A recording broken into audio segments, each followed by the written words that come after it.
You know what? That's okay because I think having a very thin layer of mastery and expertise spread out over a lot of different things is not nearly as powerful as having a level of mastery that is maybe narrow but runs very, very deep.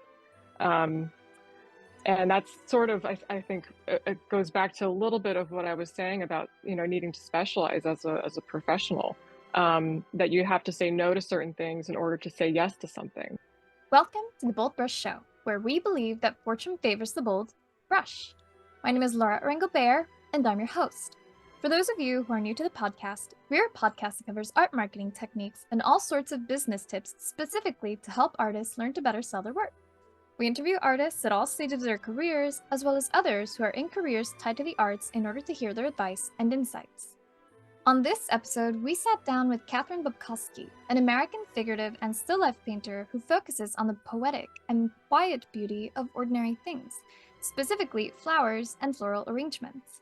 We talk about her background and what led her to specialize in florals and teaching, why it can be an excellent idea to specialize in a specific topic, and why connecting with others in an authentic way will take you further than any other marketing tip can.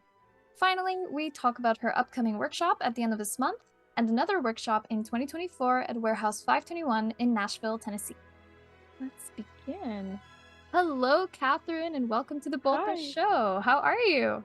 I'm good. Thank you, Laura. It's so nice to be here. Thank you for having me. Nice to meet you. Yeah, nice to meet you too. This is great because I think you're also a GCA person, right? You studied at GCA for a bit. Oh, a little tiny bit. Yes. Yeah, That's wow. That was a long time ago. You did some research. I did. Um, I lived in New York for a little bit. I went to NYU, and while I was there, I went to Grand Central Academy for just a little bit, but a very, very influential little bit for sure. It made a big impact on me. Oh yeah. That's what I Yeah. mean. I mention it precisely because it's such a it's like the type of place where even just a short period of time, it's like Jesus. Yeah. Oh, yes. Yeah, it's I very I intense. completely agree with that. Very intense, and it changed the way I think that I looked at things because I was studying art a lot before I did that, but it was a very different approach, a much more I I think a much more West Coast kind of approach, a much more immediate, impressionistic, illustrative kind of approach, Hmm. and going to a very traditional academic, very sensitive kind of place really rocked my world. And I Yeah. think that influence is still with me today for sure. Absolutely. Yeah, I think it's something that you can't I wouldn't say get rid of, but you can't, it's almost like once you see it, you can't unsee Yeah, it. Yeah, it's kind of I crazy. agree with that. I feel the Yes. same way. Like obviously my work, it's very GCA and actually I'm in the middle of trying to put it aside, which is actually really difficult. Hmm. Um yeah, for experimentation's sake. But back to, Absolutely. yes, but back to you. Um Okay. so you did go through an academic, sort of training from what I saw, and Hmm. then also academic teaching. But what I find intriguing is your subject matter because it's very few people, I think, go into flowers, in my opinion. Like I've seen a lot of flower painters, but the in the academic realm, it's like a small little cluster and it's really cute because it's like a Yeah. bouquet of artists. Oh, I love Yeah, that. Oh my God. I'm a it's bouquet. adorable. I'm in a Yes, bouquet. you Can I be the are. baby's breath? Gosh, okay. Yeah, Okay. I love baby's breath. Oh, I do too, right? yeah, it's gorgeous. Like the little clusters and so Ethereal. Yes. delicate. Yes. So delicate. Yeah. Yeah. So, Um, well, I why feel like there was a flowers? question in there somewhere. Yeah, why Yeah. flowers? Okay. Oh man. Well, that's a really that was kind of a journey. I mean, I was painting almost exclusively still life for probably over 10 years now. But I trained with doing, of course, a lot of figure drawing, a lot of portrait painting, figure painting, all of that kind of stuff. And I think at first doing so much still life was kind of just a practical thing that I wanted to be able to paint from life whenever I wanted to. And if you're painting still life, of course you can do that. And somewhere along the line, I discovered flowers. I had a teacher actually who was very interested in garden roses and old world roses and stuff like that. And so that was kind of my introduction. But I found it to be just so difficult. Mm. um, Flowers are so subtle and so nuanced and so complex. I think just as much as a person in many ways.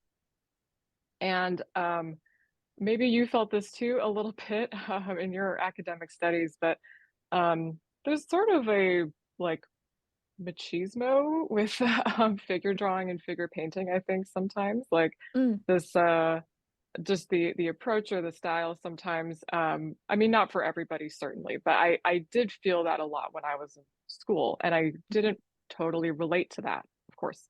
And I think I on some level I knew that that wasn't where my voice as an artist was, and that maybe there's something else out there that would be more me. Mhm. um, and I figured out at some point that that had something to do with flowers. um, and then just besides that, like from another practical standpoint as a teacher, um, I had students when I first started teaching that would come into my still life class, and they might be very adept at drawing and painting the figure. But even if I put a relatively simple still life in front of them, it would blow their minds. Like they just didn't necessarily know how to approach it. And I realized that to really make more well-rounded students, um, that actually they should study still life. Um, so from a practical standpoint, that was important to me as a teacher, especially starting out.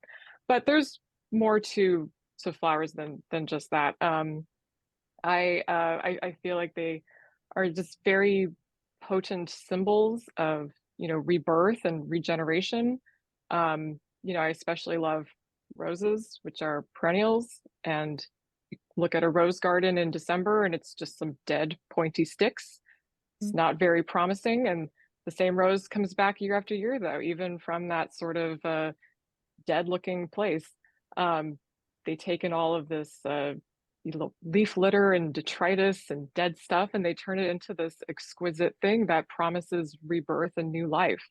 And I think that that's very beautiful and very powerful, Yes. right? It's not a Yes. a whimsical, silly thing. That's what it's all about to me.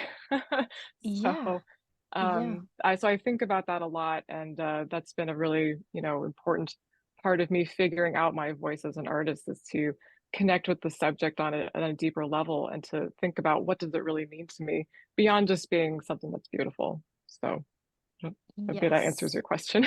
Yeah. Oh, yeah, that definitely answers it. Okay. And some. Yes, and some. Because you're right, flowers, it's like they have this personality to them, like Mhm. each type of flower. And then I remember when I tried painting flowers for a while, I was looking at like Michael Klein, for example, because he's just like, Oh yes. Oh, wow. so good. Yeah, Wow. Yowza. yeah, exactly. Exactly. So I Yeah. actually got one of his DVDs, like one of the Mhm. tutorials on like how to paint flowers. And I think it was his peonies one. I was like, Oh man. breathtaking. I was like, this is Woof. witchcraft. I am Yes. watching sorcery. And I Oh, feel the same way when I look at your work too. I'm like, witchcraft. thank I you. love it. Yeah. I take it as a compliment that it's witchy. Yeah. Yeah. Yeah, I mean it's um but I think it really is still the fundamentals of figure drawing are there. It's still completely present. I think about gesture, structure, I think about how do small parts relate to the whole, how do you tell a cohesive, a gesture, right? The same way that you would draw a gesture with a figure. You have to Mhm. have that overall connection, that overall unified quality, even in this thing that has like a million little tiny fluffy petals. um so it all comes back from that same tradition of drawing the figure. It's just a different context, I guess. Yeah. Very different playing field because at least with the figure, it's like you know what to expect in terms of chroma, in terms of value. in terms of drawing. With flowers, you have these like insane chroma shifts, like especially like when Yeah. from the inside of the flower out, it's like the inside is usually like high chroma, and then the petal, depending obviously on the color of the flower, but in general, like the lighter colored ones, I've noticed that it's like high chroma, and then it like neutralizes, and then in the light it's like a breath. It's so fascinating. I love that. Yeah, like a breath. Yes. What I find so fascinating. I mean, that was one thing that also drew me to painting flowers was the colors, Mhm. and the subtlety of the colors too. And something that I have found just, studying roses, especially more and more, is that while there is that kind of, complexity that you just described, there's an underlying simple truth to it that it Mhm. might not be any shift in hue, it's only a shift in value and saturation, but the hue doesn't necessarily change. And I just find that to be so beautiful that even with all of this complexity that you see on the surface, underneath that, there's this kind of simple thing that's happening that you have to look very closely in order to see. Yes.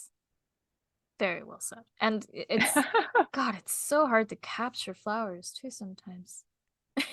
Especially because, they're dying in front of you. So it can be Yeah, really challenging. Yeah. well, I feel like that's kind of part of my work too.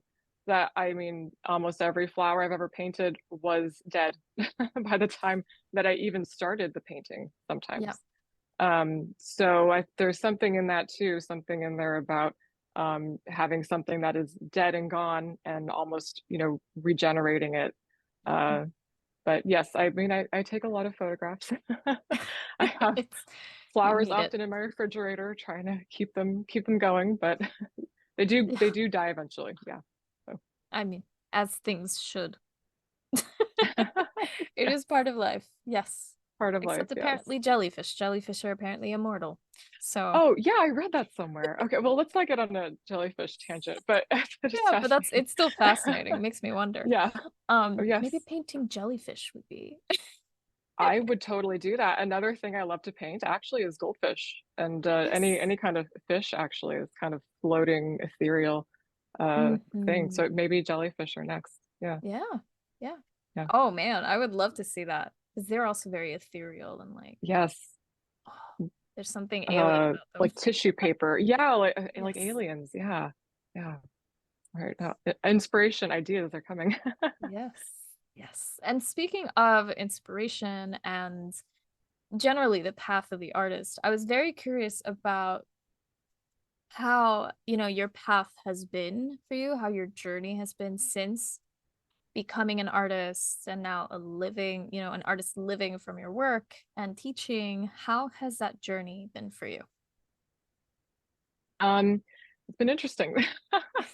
I mean, I I'm very stubborn and very hard-headed, and so I think I have wanted to be an artist since I was a very little kid, and I just didn't really deviate from that too much, or at all, really. That was always sort of my idea of what I would do with my life.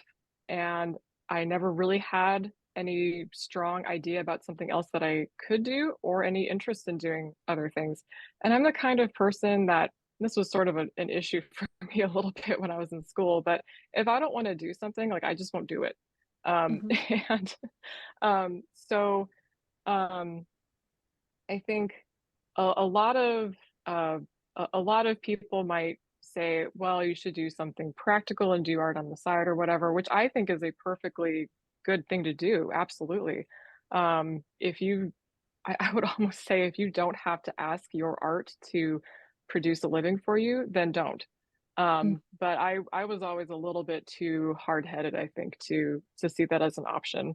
Um, I'm not saying that that was a great idea or the easiest idea, or gave me you know, um, the most convenient life, but it was just what I wanted to do. And I was in art schools actually from a really young age, and I met a lot of people, a lot of fellow students, or a lot of people who were my students. who were coming back to art after years or decades, um, because they put it aside at some point to do something more practical, or they weren't encouraged at a young age, or whatever happened. And I could see that there was a lot of regret in that, and I just didn't want to do that. And I was lucky enough that I had parents who were pretty supportive, especially my mom, who was a creative person herself. She did watercolor painting and she did photography, and she sort of understood um, that it's something that needs to be fostered and something that you need an education for, you need training in. And lucky for me, she was kind of willing to help me with that. Oh, um, and find those opportunities for me. Yes, she was wonderful. um, so, um, so yeah, I had some really lucky breaks along the way. Um, Now, it's not that it's easy though. no. So there were definitely challenges. I think one thing in particular that is a challenge, I think, especially transitioning from being someone who's a student to being someone that is a professional or a teacher, is to have the confidence and the authority to sort of stand up and say, like, yes, I'm a professional. You kind of have to own it. There's not like a finish line or a diploma or a job that you get that says, I'm a professional now. It's something that you have to just embody and take on. Mhm. And especially as a teacher, teaching art, that's kind of tricky because you're not going to know everything, right? Yeah. Um, it's it's too big. Visual language, painting, drawing, it's too big of a topic to say, well, I just know everything and therefore I'm the teacher and I'm the authority. It's ridiculous. If you have that mentality, you'll never get there, right? Mhm. So in a way, you have to, I think, first of all, actually specialize.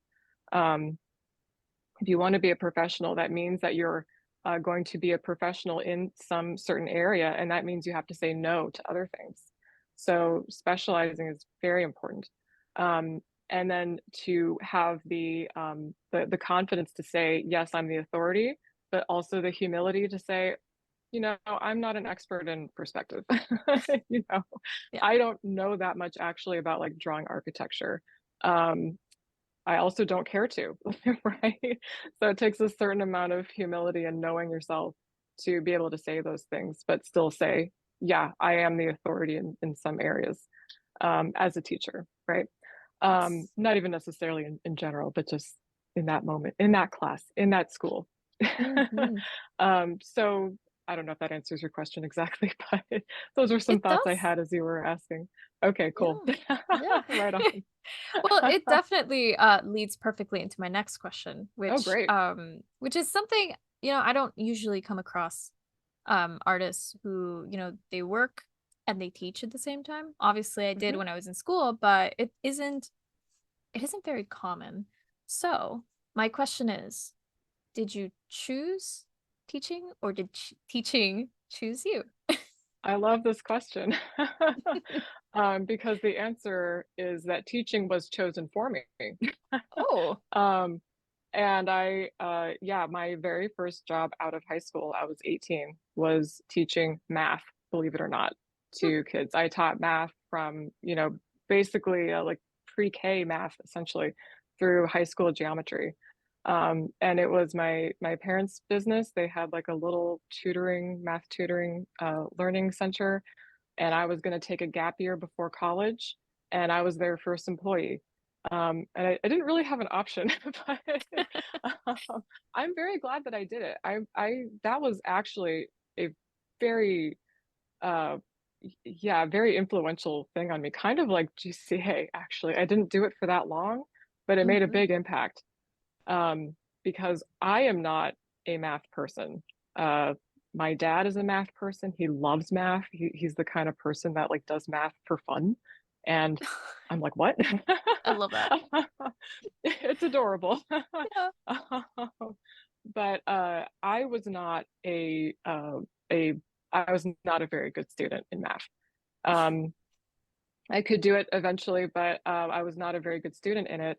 But then having to teach it made me realize how poorly taught math is in schools, at least in this country in general. And I'm Mm. not saying everywhere and everybody. But at least in my experience, the way it was taught to me, I was like, oh, wow, this was a lot more confusing than it needed to be. And it made me realize that if you could present the information in a certain way, if you could speak a language that the kids would understand, but actually kids are pretty smart and they'll get it. And it's all in the delivery and in the way that you interpret the information so that they can get it, and understand what it is that they're trying to do and what's the goal and why is it important. And that also illuminated to me how teaching drawing and painting often is not very well done. That some teachers are there for their own ego, right? They might be teaching to be the celebrated person in the room, like, oh, what a master, oh my goodness. But they're maybe not really doing it so that they can actually impart information and help somebody else, learn something or connect with their subject or find some artistic voice in themselves. Um, and a lot of, it's kind of the same thing, a lot of information, I think, especially in painting, is just not presented in a logical way that makes sense, that is clear. Sometimes I feel like it's taught almost like alchemy or something, like it's this mysterious thing, and oh, just do this and then it'll work, but you don't know why. And yes, I see you're nodding. It's true, right? There's a Yep. lot of that. Yeah. Yes. And sometimes I think it's because the teacher themselves maybe doesn't totally understand what they're doing. Or they can't articulate what they're doing in a way that other people can understand it. Or they have to use a kind of language or sort of way of talking around the subject that you have to sort of be in the know almost in order to get it. And I don't like any of that. Yep. Oh man. I- Oh, you're dropping some hard truths right there, and I'm all for it because Whoa. I feel the same exact way. Oh, I'm Oh, so glad. yes. Yes. Yes. Oh man. Now more than ever, it's crucial to have a website when you're an artist, especially if you want to be considered a professional in your career. Thankfully, with our special link, fasto.com/podcast, you can make that come true and also get over 50% off your first year on your artist website. Yes, that's basically the price of 12 lattes in 1 year, which I think is a really great deal considering that you get sleek and beautiful website templates that are also mobile friendly, e-commerce, print on demand in certain countries, as well as access to our marketing center that has our brand new art marketing calendar. And the art marketing calendar is something that you won't get with our competitor. The art marketing calendar gives you day by day, step by step guides on what you should be doing today, right now, in order to get your artwork out there and seen by the right eyes so that you can make more sales this year. So, if you want to change your life and actually meet your sales goal this year, then start by going to our special link, faso.com/podcast. That's faso.com/podcast. BoldBrush would also like to give a huge thank you and shout out to Chelsea Classical Studio for their continued support in this podcast. If you're interested in archival painting supplies that are handmade with a lot of patience, then go check out their Instagram at CCS Fine Art Materials. It's such a This struggle stuff too can be because taught. Yeah, go ahead. yeah, no, it's such a struggle too because I think oftentimes, I don't want to put all of the pressure and responsibility to the teacher either. But I do think Yes. a lot of people who struggle, and also in mathematics, I mean, it's like if your teacher doesn't, can't, like you said, articulate, or they can't see your perspective on what you're having trouble with, it's like they're never going to get it. And if the Yeah. teacher doesn't make the effort to try to see the other person's perspective, then for sure, like, no. And what's worse is that that really destroys the self-confidence of the student as well, because they think, oh my God, I must be broken. There's something wrong with me. And especially if it is an ego teacher, which that's the hardest truth right there. And those are the worst teachers to have because They're you literally around. learn, yeah, and you literally Yeah. learn nothing from them except like you just learn like I'm not gonna be like that. Yes. Oh, Yes. yeah. And they Yeah. especially don't know how to teach, in my opinion. They just like they just show off. It's like, okay, like Yeah. we get it. You're really good. But like, how do I do the thing? You know? That's so yeah, we get it. You know what you're doing. What about me? Yeah. Yeah. It's like I'm here because I thought you would show how to do Mhm. the thing because Show I how to admire do the you. thing. And it's really sad because it also destroys like that admiration that the student had for that person. Yeah. So it's really unfortunate. So I'm very glad that there are teachers like you out there who actually give a damn. Oh, And I give many damns, yes. More yes, than one. yes, Yes. I I appreciate that. I I really yeah, I relate to what you say because I can't even tell you how many students I've had that will say to me something like, "Oh yeah, I really loved art when I was a kid or when I was a teenager or whatever." And I had one teacher say something to me, right? Like I had a teacher say, "Why are you doing it like that?" Or yeah, just stuff like that. Just things like uh or wow, you're just not good at this or whatever. Things like that. And that was the reason that that person stopped making art for like 20 years or something. Or it could be. I've heard that story. I've heard versions of that story many, many times. Yes. And to me, that's a teacher that's not there for the student. That's a Hmm. teacher that can't empathize with the student, which we all should be able to do, right? Hmm. I really do think that on the whole, artists are some of the nicest people that you'll ever meet. I'm Yes. sure you know that talking to so many of Yes. them. But they are, uh, I think a lot of us have just been through the ringer trying to learn this stuff, and it is so challenging. And it is challenging on a level that when you start out, you can't even comprehend it, you know? Um, Yes. right. Making faces over there. Yeah. Um, so you should have empathy as the teacher, as someone who has made it to a certain point. Um, you should be able to look at the person who is at an earlier stage in their learning and their development and be able to say like, "Oh yeah, man, I remember feeling like that." And probably if you're human, you still feel like that plenty of times yourself, right? I mean, no matter where you are in your learning and in your development and in your artistic career or whatever, you're still going to have days where you think, wow, I'm just a shitty painter. I I don't know what I'm doing. Yep. Yep.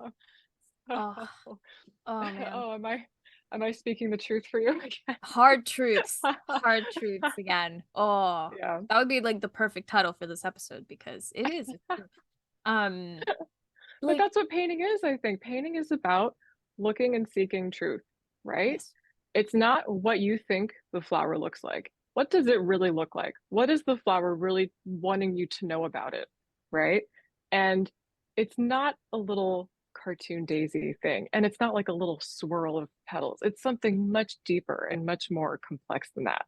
And I think as artists, we have to sort of seek out that what is the real thing? What is that kernel of truth underneath all of the bullshit? I'm sorry to swear again, gosh. You're good. You're good. Oh, I love it. um, Oh, it's the but it's emotion. exactly, yes, yes. There's no other right word sometimes. Mm, But having the stubbornness and the hard-headedness and the just, willing to do it again and again and again to see that truth, I think it kind of helps you to see truth in other places too, right? There's a certain honesty that you have to have in being a painter and being a teacher, um, and hopefully in other areas of your life as well, because after all, it's probably better to just see things as they are and to be honest about it. So, oh, yes. It also saves you a lot of suffering. Um, yeah, like in the like it's like like the Buddhist philosophy way where it's like things are what they are. If you dig too deep into it, it's you're no. you're screwing it up. Because usually at surface level, that is what it is. Hmm. And I think that maybe that's also why flowers can be so tricky, because we make assumptions about them instead of just like that surface level. Just like you said, it's like just look at what it's telling you. It's right there. Yeah. So it's almost like you have to unveil Yeah. your eyes a little bit to really capture it, which is fascinating. I think that's absolutely true. I don't know a whole lot about Buddhism, but I know that one aspect is that, you know, we don't see the world as it is, and that causes suffering. Yes, exactly. Right? Yes. So if you can reverse that equation somehow, you know, maybe you can find something else. But I mean, of course, for an artist to be saying like, "Oh yeah, we can be free of suffering," I'm not sure that that's completely true. I mean, we picked No. this after all. This Yes. super difficult, incredibly challenging, lifelong pursuit that you are guaranteed to never master. Yeah, wow. Oh, another hard truth. I Jesus. know. Woof. Oh my But you know, God. I think it is yes, you will never master everything. I'm just gonna put it out there right now. I am never going to be masterful at perspective or at drawing architecture or probably even at doing landscapes. I'm just never going to be masterful at that. Um, you know what? That's okay because I think having a very thin layer of mastery and expertise spread out over a lot of different things is not nearly as powerful as having a level of mastery that is maybe narrow but runs very, very deep. Um, and that's sort of, I think, it goes back to a little bit of what I was saying about, you know, needing to specialize as a professional. That you have to say no to certain things in order to say yes to something. Um, and for me, that was oil painting and still life, and then within that, almost flowers. So even Mm-hmm. a specialization within a specialization. Yeah. Um, that I think sometimes I read a lot of poetry. I love poetry. That's like my other interest Mm-hmm. besides painting is just reading a lot of poetry. Um, and there's a poem by Wallace Stevens, who's was an amazing American poet, one of my favorites. And in a poem, "The Auroras of Autumn," he mentions in a line, "the scholar of one candle." And I think that's what I am. I am a scholar of one candle. I have one candle, but I know it very deeply. Oh, I love that. And what a nice image, right? I mean, I didn't come up with that. That's why I read this stuff because it's like Mm. Yeah. Oh my and God. helps you, I think, to see your own work and your own life in a slightly different way when you put ideas like that in a new context. You can maybe see things more clearly again. Yeah. But I like to imagine being someone that just looks at one thing very intently and very deeply with a lot of empathy, I hope. Yes. Yes, a Yes. scholar of Oh, one candle. We should all be so lucky. Although there's nothing wrong with being good at a lot of stuff if you if no. you're able to do that. I I'm mean, just not sure I yeah, have the capacity for that. So, I understand that. Yeah. And that's the other interesting thing about our career as artists is there are so many areas to specialize in if you really think about it. mhm, Like a really good example is actually the painting of the Medusa's head. I believe it's by mhm, Rubens. And you know how it has like these intricate snakes? yeah, He didn't paint them. He just painted the head, and then he hired someone who was specialized in painting snakes to do it for yeah, him. that's So, incredible. I didn't know yeah, that. yeah. But that happens throughout a lot of art, you know, in art history. I think, is it Bernini, the really incredible sculptor? I'm pretty sure he had like a leaf guy. He had, yeah, he had a foliage guy like on call for when he needed, you know, like foliage in his sculptures because maybe he wasn't that great at it, or maybe he had better things to do. Of course, now we have a sort of different, you know, feeling about what it means to be an artist, and that means you're supposed to be some kind of genius who can just do it all. When that's not really how it was in the past. I mean, I think collaboration is also beautiful. It's maybe not what I tend to do myself, but well, that's not true actually. My partner is also an artist, Mm. but he does illustration for themed entertainment for theme parks. Cool. And he's a very good painter. um, and when I'm having a hard time with a composition, with a painting, because I always sort of feel like composition is a weak point for me, I ask him, I take a picture of it, I put it on the iPad in Procreate, and I hand it to him, and I say, I'll make dinner, you fix that painting. I love that. It, Collaboration. collaboration, yeah. And usually he comes up with things that I would not have thought of and that I won't necessarily do exactly. But, even if I don't take the note, word for word, Mhm. it helps me to figure out the problem still. And I mean, we should all do stuff like that more, I think, because that's really what the best art comes from, I think, is some kind of collaborative effort. We're not just in a cave by ourselves trying to work out how to invent the wheel, you know. Yeah, Even if you're doing master studies to work out some problems, that is a collaboration, right? If you're going true. to school, that's a collaboration. So anyway, Yeah. something like that. Nothing can exist in a vacuum. So, For sure, for sure. yeah. Yes. Yes. Ah. And that's one of the reasons why social media is so great too, because Hmm. it's such a great way to also connect with other artists, specifically like in your own niche as well. Hmm. And sometimes if they're really nice, you can ask them for critiques, which is also really nice. Very nice. Hopefully they're not too hurtful, because I know that, for us artists, we can be very sensitive about critiques, Oh yeah, but it's cool. We try to be cool about it. try to be Um, cool. yeah, which brings me to asking, how do you feel about social media as a marketing tool? Oh man, this this has been on my mind a lot lately. I I think back in September of last year, I had maybe almost 10,000 followers on Instagram, and now I have, I think, I haven't really checked today, but I think as of today, I have somewhere around 55,000.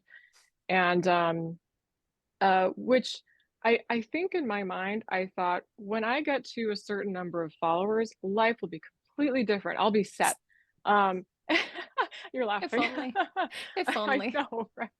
It took me a while to connect the dots on that that's not how it works. Yeah. um, which probably your audience is already so knowledgeable about this already. They're probably thinking like, duh, but it was not obvious to me. Mhm. Um, that social media is like an aspect of marketing. It's maybe a part or a first step, but it's not the whole thing. Um, and Mhm. the thing really that I've been realizing lately, especially, is that uh, Instagram doesn't care if Catherine Bobkoski grows and has a successful business. They care about Instagram growing and having a successful business. And actually helping me out might be, counterproductive to that goal, right? Mhm. Um, so uh, the thing I've been realizing is that, and I think what people want too, is an actual human connection, like actual interaction, conversation, a personal connection that is not what you get from watching a 20-second reel on Instagram. Although I will continue to make 20-second reels and I'm very grateful for all of the people that enjoy them. Thank you. But but there's more. There's Yeah. more than just that. Um, and I mean, so I think take that opportunity, whatever opportunity you have to make that connection on Instagram, and get those folks that really love you off of the platform. Get them to subscribe to your newsletter. Let them know about your classes and workshops. Let them know about who you are as a person. I mean, I listen. I I respond to every comment that I get on any of my posts. Wow. And if someone leaves me a nice, an especially nice comment, I will thank them individually. And if someone leaves me a comment asking something about painting technique or asking something about, or even just saying something about art in general, like I will answer their question, I will engage in that conversation. always, because to me, that's like the whole point of this thing. It's social media. It's Yes. not just there for me to like collect compliments and likes and follows and stuff like, ah, yes, this is great. No, we're supposed to make some kind of a social connection with people. And I would advise anybody out there who's trying to like figure out how to use social media for their marketing or for their business, like try to make it personal. And if someone leaves you a nice comment, or if you notice that someone has followed you, maybe someone who's not in your circle of people that you're already familiar with, or someone who's um, maybe an artist that you like, or maybe a account that's bigger than yours or whatever, like send them a message, DM them and say, thank you so much. Oh my gosh, I love your work. Wow. If people are asking you questions because they want to know about you or about your work, like engage in that. Check your message requests, quite frankly. So many things get just kind of lost in the shuffle. Uh-oh, I'm speaking more truth, I see. Yeah. Yeah. I mean, I think there's a fine line though. Sometimes it is like especially in the requests, there'll be a lot of scammers Mhm. and also a Oh, lot for of sure, for sure. creepy people. Uh, Yes. If yes. someone's just DMing you, hey, you can probably delete that. Yeah. Like, Yeah. probably you can. But I I know that people notice when I respond to their questions about painting, right? Hmm. Or when people say something like, I learned so much watching this little video. Thank you. Um, I am going to pounce on that comment to Yes. say thank you so much. And that made my day because it did. Hmm. And maybe even pin that comment. Like people notice when you do that kind of thing.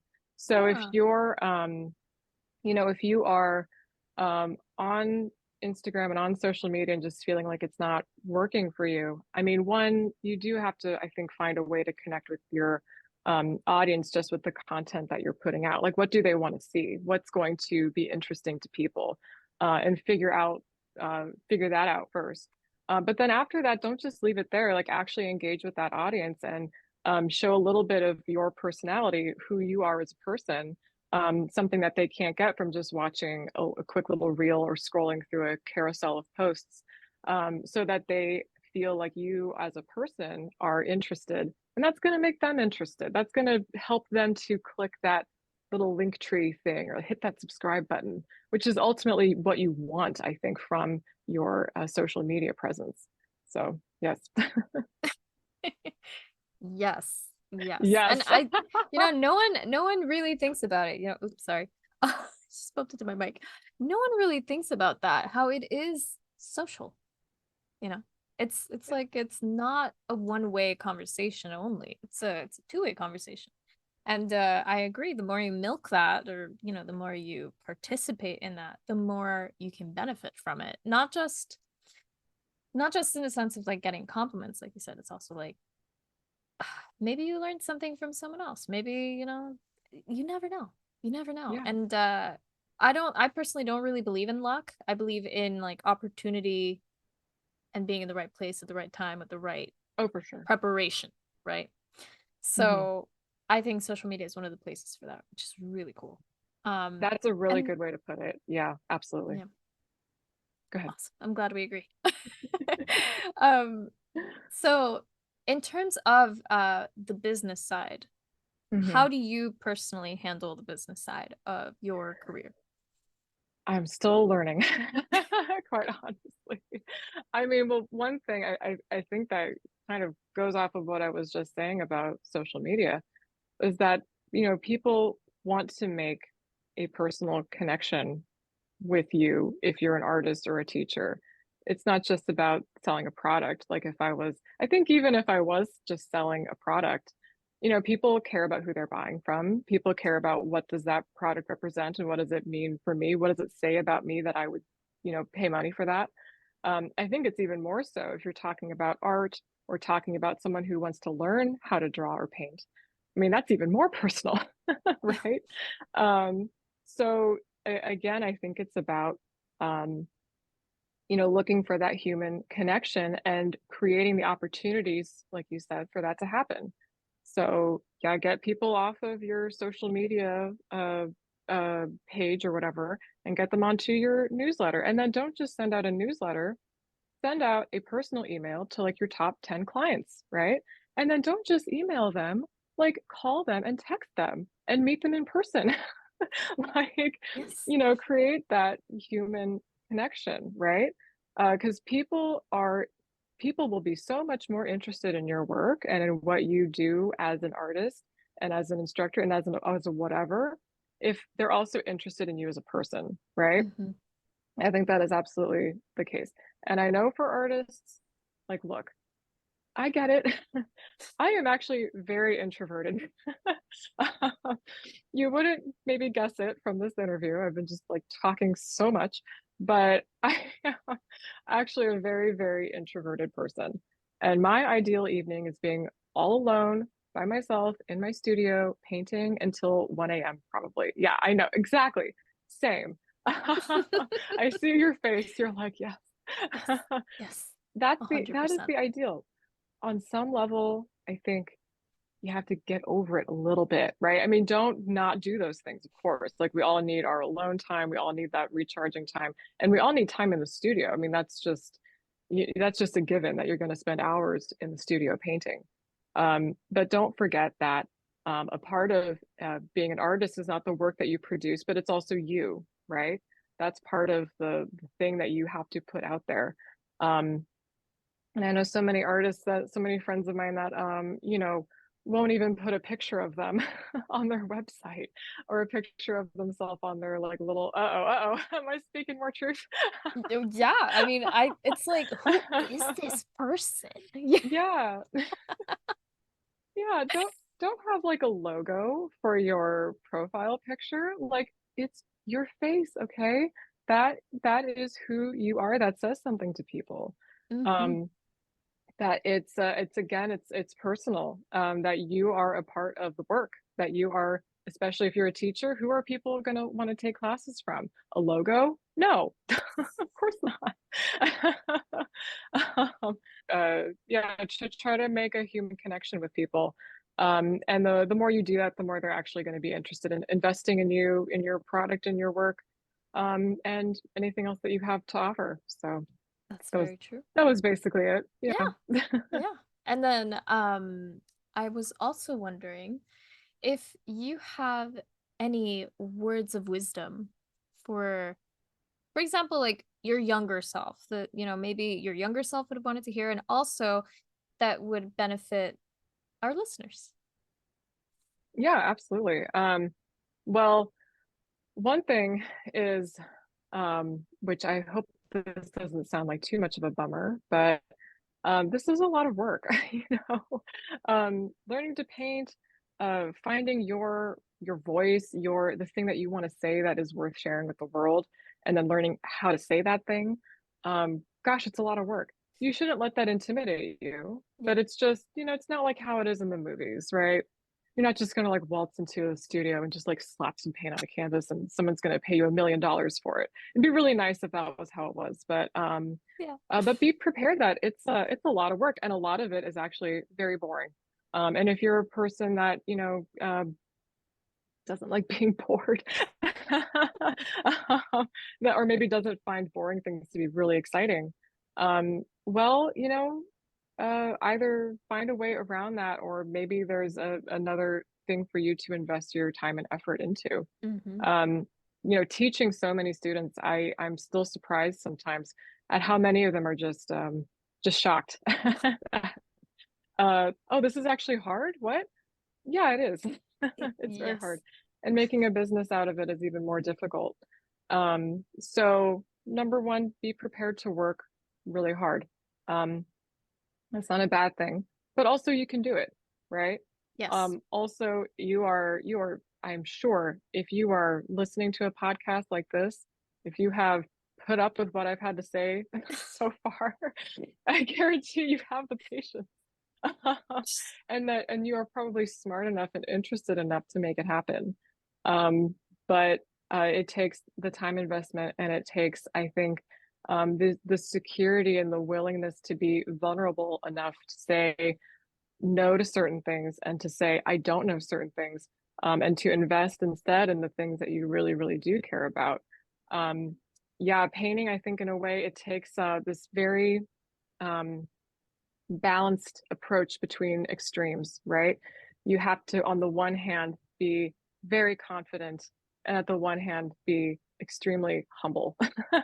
Yes. on, Ooh. on one hand, be totally invested in your work, right? And on the other hand, be willing to throw it away, trash it, start over in a moment's notice, right? Mhm. Um, you have to be willing to invest so much time and so much care, and at the same time be improvisational, intuitive, gestural. Always you have to have this kind of balance between these extremes, and to just live in that crazy wild sauce of stuff, because we're artists and we're cool with that. Yeah. And don't expect it to ever be easy. Don't expect yourself to always just have the right answer, to have all your stuff together. We're all just figuring this out, Yeah. right? Yeah. And to give yourself a break on that too. That's what Beautiful. I would say. Beautiful. Yes. Actually, I would also Thank say, you. yeah, I would also say if you do find that you have the answer, or if you feel like everything's going great, you might have to double check everything because it might not. 100%. Yeah, it's probably 100%. either you're like plateauing or you're not seeing things very clearly. That's the amazing thing I think about art, is that as soon as you think, "Ah, I got it," it just bats you right back down. Yeah, Like, no, actually, everything is different from what you expected. And 100%. probably more beautiful and more complicated too. I mean, but that's a beautiful thing too, if you can be open and receptive to that. And I would say that too, as advice to people, not just being an artist, but running a business too, is to just be open and receptive to opportunities, like you said, open and receptive to new information, to changing your mind, to taking a chance on things, to asking for help, to just asking like, uh, oh, hey, can I teach at your school? Can I show work in your gallery? I love the stuff that you have here. You don't ask, you don't get. So, being open to all those possibilities in your art practice, and also in your business, I think, and also in your life, probably pretty good way to move through the world.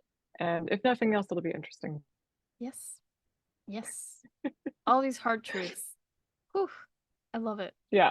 Oh, oh man. And then you did mention to me earlier that you have really exciting Mhm. upcoming workshops. Do you mind telling us Oh, right. about that? Oh, see, you can tell what a great business person I am. I almost forgot to talk about. So, yes, I have an online workshop and an online live class starting in May. Both starting in May. I'm going to teach painting flowers, simple shapes and values with Winslow Art Center starting May 22nd. I think that's a 6-week class all online. It's going to be great. I'm going to talk about different flower shapes, how to approach them, different techniques for painting different kinds of flowers. I'll talk a lot about um, color, paint application, stuff like that. It's going to be great. And then with New Masters Academy, also in May, I'm going to teach a charcoal drawing class, charcoal drawing, studying from the masters, which again, studying the masters, I said earlier, it's a collaboration. I really do believe that you can learn so much from looking at the great work that has come from the past.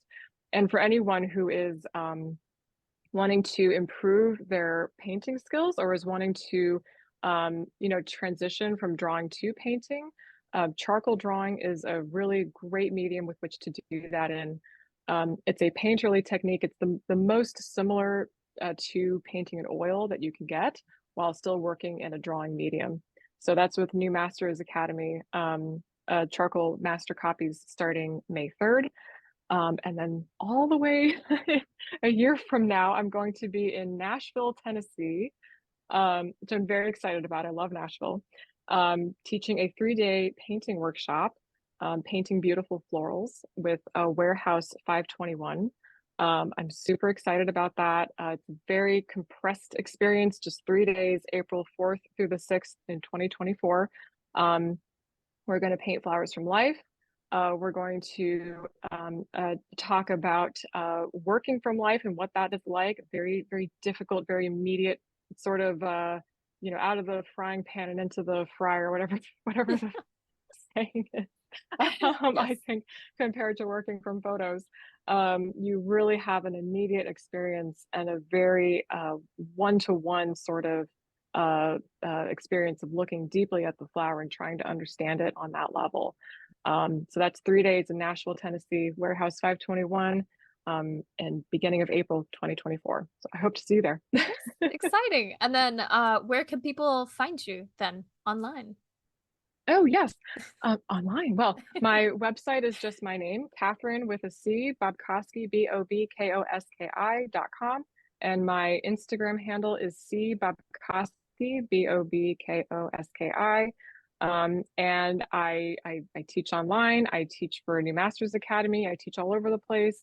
I have videos on my website. I offer one-on-one mentorships, all kinds of stuff. So I'm easy to find. And as I said earlier, I respond to all my comments on Instagram. So if you have questions or if you want to start a conversation or if you just want to hear from me, comment or message me and I will get back to you. So it's an open invitation to create that human connection. Beautiful. Thank you so much, Catherine. Thank you so much. This was so much fun. Oh my God. Thank you so Yeah. much for having me. And thank you for your wonderful questions. Thank you for answering them so thoroughly. I love that. Oh, Of course, anytime. yes.